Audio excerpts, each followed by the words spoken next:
30 years have since passed, and while a whole lot has changed, the song remains the same. The Wolf still rocks.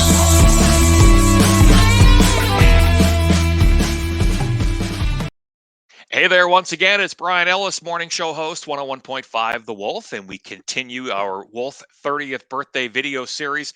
We launched The Wolf on February 14th, 1992, and this guy was along for the ride. We say hello to Paul Laing. Langer, hey, how you doing?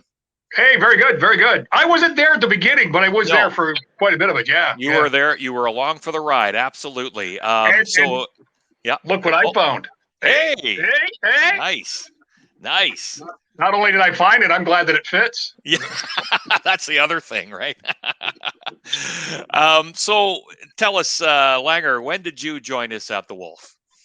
So I started in June of 98, in the summer of 98, and I stayed there right through until 2010. Okay.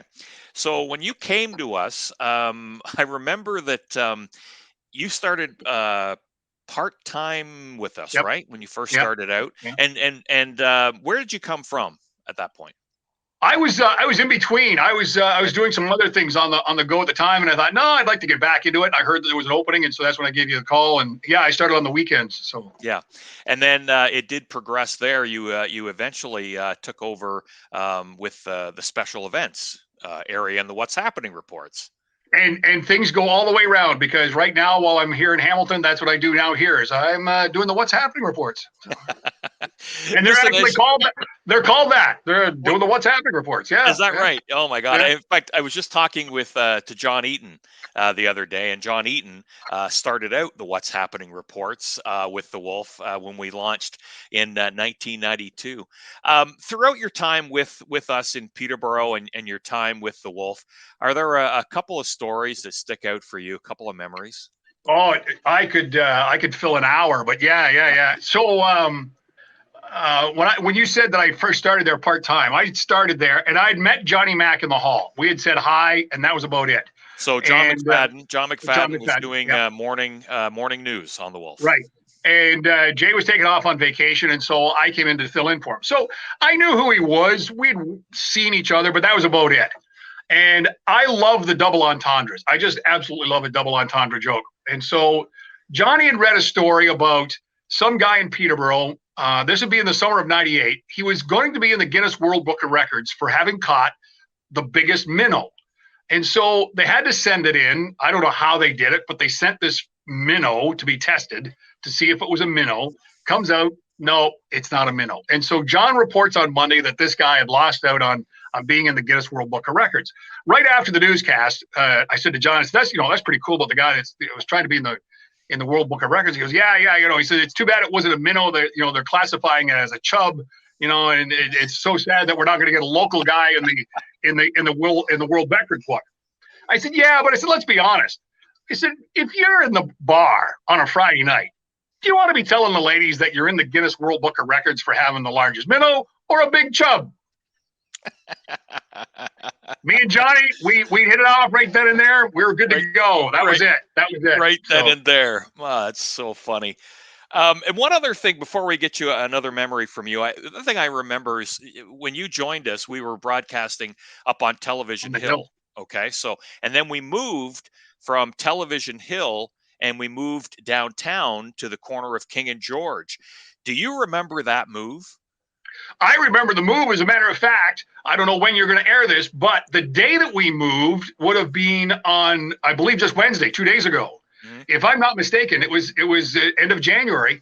And I wrote on the window in the back of the studio, we left January the 20th of 1998. Yeah. Until they tore it down. Yeah.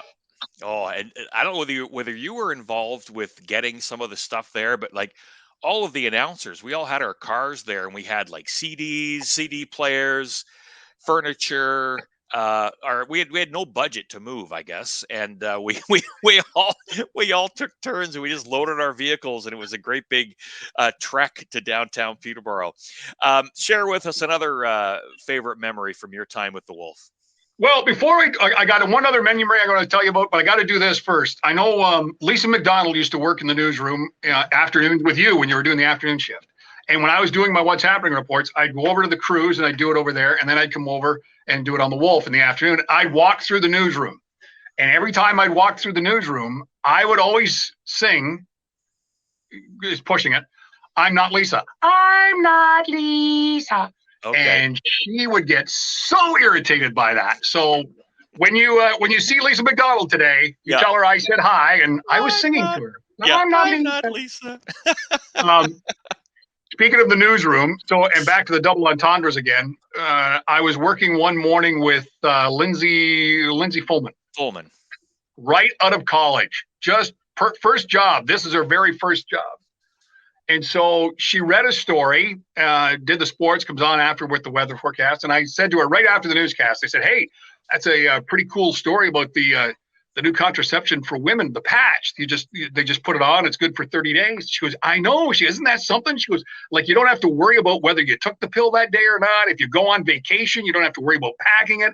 It's really amazing. I said, and not only that, I said, but it's great for women that don't like to take it orally. Well, she didn't know what to think. She had no clue. She didn't know what to think. Right? Play a song. Welcome to radio. Once again, Paul Laing, you went by Langer. Everybody called you Langer around Peterborough, around the station. You've been at a number of different stations throughout your career, but, nothing compares to some of those events that we would be at with the Wolf and the diehard fans. You know what I mean? And I was thinking about it this morning. If there was a station that you had to pick that best resembled WKRP in Cincinnati, we were it. Yeah. Well, I mean, you could pick a character and go, oh yeah, no, they were there. Yeah. No, we had a lot of fun behind the scenes. We had a lot of fun on the air, and you went to so many events, and it's been great for me chatting and hooking up with so many people because, a short little story. I mean, you were one of the guys that sort of helped me get into radio. I mean, I started part-time at a station in Belleville, CJBQ, where you were working. And what was the name of that? Just one quick story. So I remember going to a bar in Belleville, and I wasn't of age. I think I was 18 at the time. But there was a bar that you used to go to after you were done at 11 o'clock or whatever. And I can't recall the name of it, but you had said to me, just go. And I said, well, I don't have any ID. He said, yeah, that's fine. Just say you know me and you'll be fine. Oh, okay. So I walk up to the door. Yeah, hi, I'm here to see Langer, Paul Laing. Oh, yeah, go on in. He'll be here shortly. Yeah, you would go downstairs to Dolan's.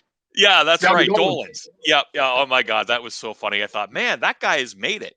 The bouncers, they know him. They got a spot. It's fantastic. Well, and there's so many memories for me. Like off air, you were talking about the Dragon Boat Festival. I used to do the PA for that as well. The International Dragon Boat Festival that they had the international one there.